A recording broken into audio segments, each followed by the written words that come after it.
What's up mga ka-Big Bites? 3 players out sa Game 7, pabor ito sa Warriors. Pero bago ka sana magpatuloy sa panunood ay huwag mong kalimutang mag-subscribe sa aking YouTube channel. Padaanan lang muna natin ang balita tungkol kina Austin Reeves at Dalton Kenneth.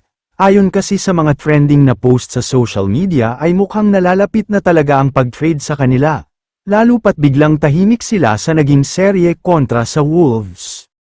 Malaki ang expectations ng management sa kanila lalo na kay Austin Reeves, siya nga ang sinasabing next superstar ng Lakers kasama nina LeBron James at Luka Doncic, pero sa kasamaang palad ay lumubog ang laro niya.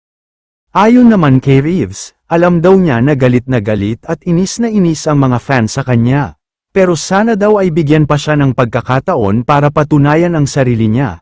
Nangako siya na next season ay breakout season na niya.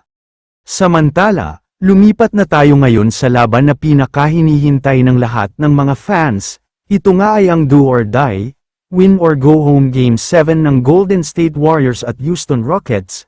Marami na talaga ang nag-aabang dito. Sa ngayon ay short favorites to win the game ang Houston Rockets, dahil maliban sa nasa kanila ang momentum, maglalaro din sa mismong home court nila.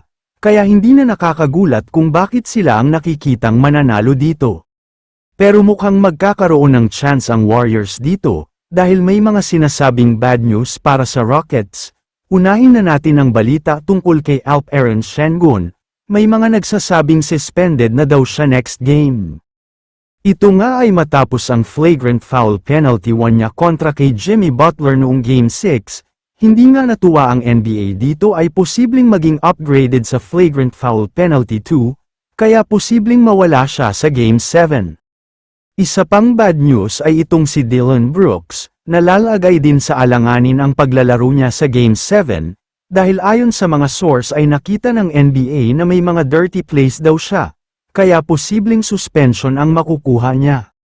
Pero para naman sa Warriors ay may bad news din sila. Malaki daw kasi ang chance na maging suspended din si Draymond Green, titignan nga daw ng NBA kung pwede din maging F2 ang naging foul niya kay Jalen Green noong Game 6.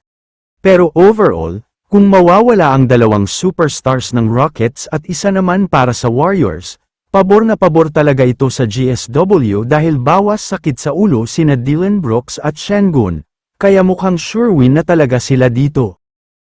Kaya naman kung kayo ang tatanungin, ano ang masasabi nyo sa balitang ito? I-comment mo naman ang opinyon mo tungkol sa tanong na ito. Dito na muna nagtatapos ang video na ito.